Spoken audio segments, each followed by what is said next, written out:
Stephen, good morning. Welcome to the Rocker Morning Show. We appreciate it. My pleasure. First of all, I'm going to let you know, as point of reference, I was born in 1960, just so you know, and I want to tell you what a big fan I was of your career, the early years, the E Street years. I just want to say that to begin with.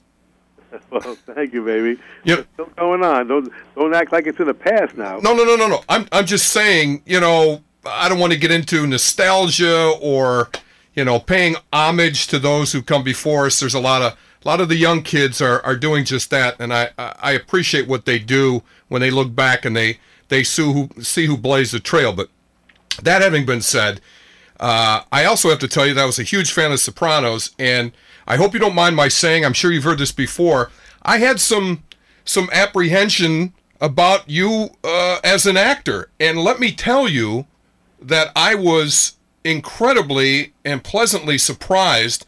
Your performance on that show was sublime, dude. I mean, it's like you've been acting your whole life, and maybe you have and we didn't know it. No, thank you, man. Well, all of life's a stage, right? Yeah. Said that once. In that sense, I guess we're all acting all the time. But no, I had never done it professionally before. Sopranos. In fact, when David Chase called me, and asked me if I wanted to be in the show, I said, no, thank you. I'm not an actor, David. And he said, yes, you are.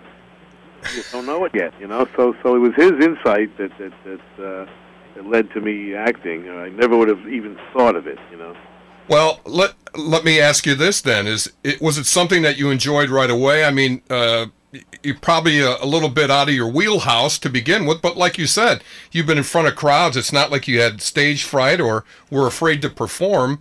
What was that transition like from rock into acting?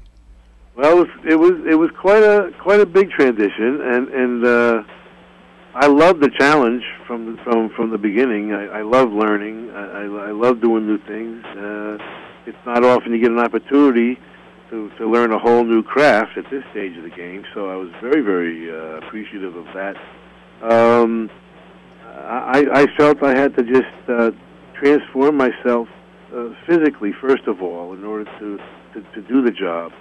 I knew no other way to do it, so I wanted to look in the mirror and see somebody else. And if I could see somebody else, I could be somebody else, I felt.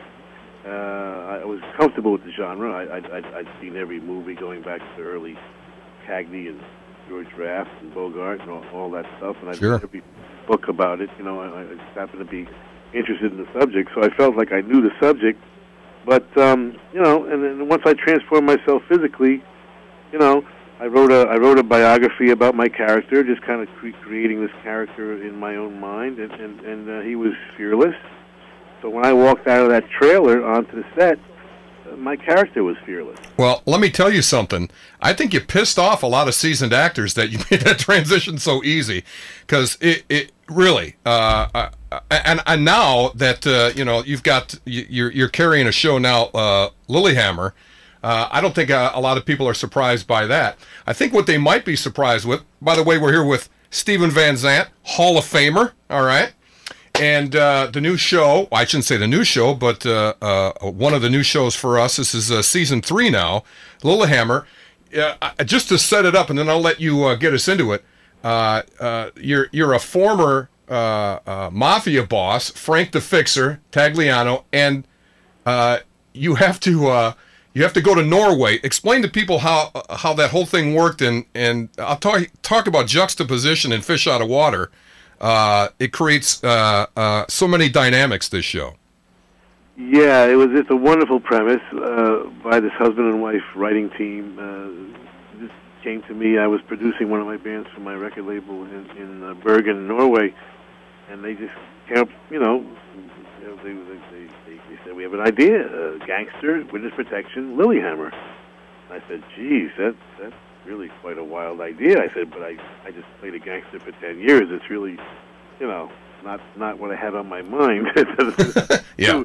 Career-wise, it's probably not a very smart move, aside from the fact that just, in a different country, and you know, all that. But I just couldn't resist it. In the end, I thought, you know, the character's going to be quite different. He's going to be more like Tony Soprano, really, than Silvio. He's more of an outgoing guy, and the circumstances are so different that I knew it would be a whole new thing, and the adventure of acting in a foreign country, I couldn't resist. I just thought this is something that's going to come up once in a lifetime. And once I became part of the creative team, one of the writer producers right from the beginning, I felt I could control it enough to give it a shot. You know, and so I was a fish out of water myself, as my character was. So it was, you know, I was kind of writing how I was feeling being there myself in Norway 5-6 months a year, you know, with everybody speaking Norwegian except me. Of course, my character understands Norwegian, you know, which was the premise, you know, but of course I don't. You know, so I'm acting with actors that at the time were very much into improvising, you know, and I'm like, you know, you can't improvise in Norwegian because it's going to be a problem. Yeah. You know, so we had to like kind of come to a middle ground between the American way of doing television and the Norwegian way of doing television, which was very different. Well, I'll tell you what, it's working, whatever you guys are doing. Steven Van Zandt is here with us, stars in Lillyhammer. It's one of Netflix's stable of great shows. And let me tell you something, Steven. Netflix, I think a lot of people poo-pooed who's going to watch internet TV and movies and shows, but holy cow, what great shows are on Netflix. I think more people are looking forward to new shows on Netflix than anything else right now. Yeah, they've really made amazing moves in just a few years. I mean, talking about a rapid ascent. And we were just so you know, lucky to be the first original programming, and you know, and they made that's quite a statement they made by making us the first original programming. I mean, saying that now TV is global. You know, the first show in history of American networks is to have subtitles. You know. Yeah. You know, I mean, that's a radical decision when you're about to, you know, start a whole new enterprise, right? I mean, you know, they probably had, I don't know what invested, certainly hundreds of millions of dollars invested in new programming, original programming, and they start off with a Norwegian TV show.